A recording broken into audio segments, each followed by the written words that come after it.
Imagine a 5-year-old boy sitting alone in a corner of his modest home in Norway.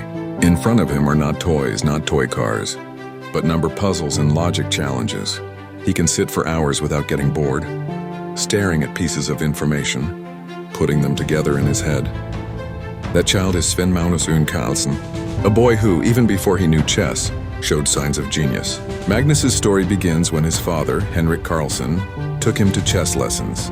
At first, Magnus wasn't very interested, but one day when he saw his older brother beat his father, something inside him clicked. He wanted to win. He wanted to be the best. And from that day on, the world of chess was never the same. The journey of a child genius. Young Magnus had an unusual way of learning. He didn't just memorize openings or study theory like other players. He would re-watch Grandmaster games, then close the book, and try to recreate the positions completely from memory. Sometimes he could even memorize hundreds of positions in a single glance. His photographic memory astounded his coaches. At age 8, his skills were already far beyond those of his peers. By 10, he was already beating adults. And by 13, the chess world was rocked by a new nickname, the Mozart of chess, a Norwegian child prodigy.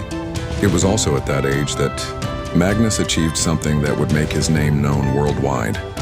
He defeated former world champion Anatoly Karpov and stunned the living legend Garry Kasparov when they drew in a simultaneous match.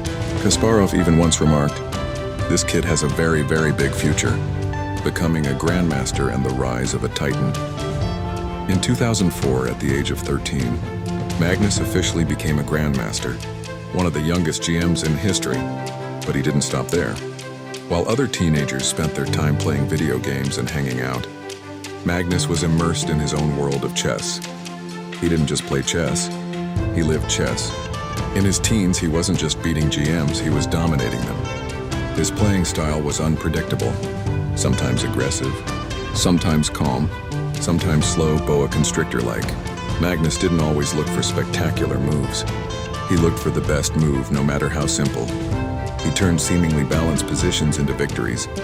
That was his trademark, grinding, exerting pressure little by little until his opponent gave up psychologically. Throne of the World. 2013 was a history-changing year.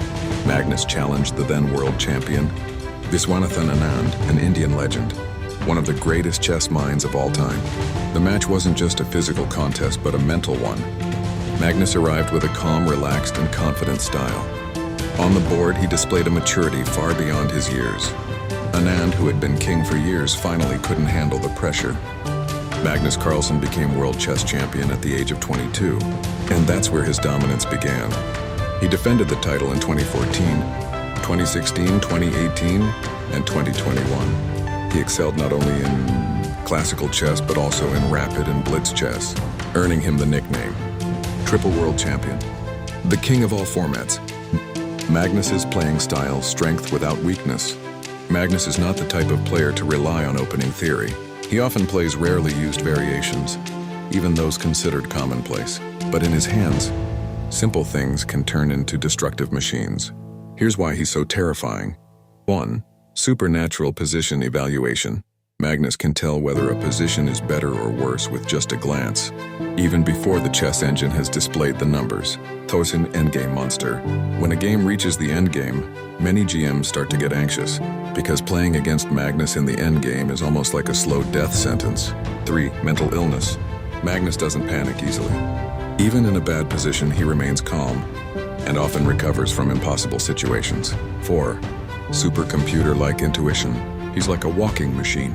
Sometimes his moves don't make sense to ordinary humans, until a few moves later, when the truth becomes apparent. A decision that shocked the world. In 2022, the chess world was rocked. Again, when Magnus announced that he would not defend his world title. He wasn't retiring from chess, but he no longer wanted to participate in the psychologically demanding world championship matches. The decision shocked many, but Magnus remained the world's #1 player, because his ranking never wavered. He continued to play, continued to win, and continued to dominate like a king who chooses his own court. Magnus Chess in a new era. Beyond being a player, Magnus also helped transform the chess world through platforms like Chess24 and his company, Play Magnus Group.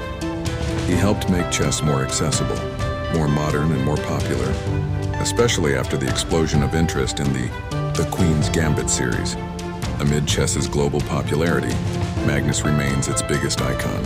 He is not just a world champion. He is a symbol of the modern chess era, one that is fast, digital, full of creativity, and dynamic. Legacy, the legacy of a genius. What makes Magnus Carlsen so special? It's not just the trophies. It's not just his legendary 2882 rating.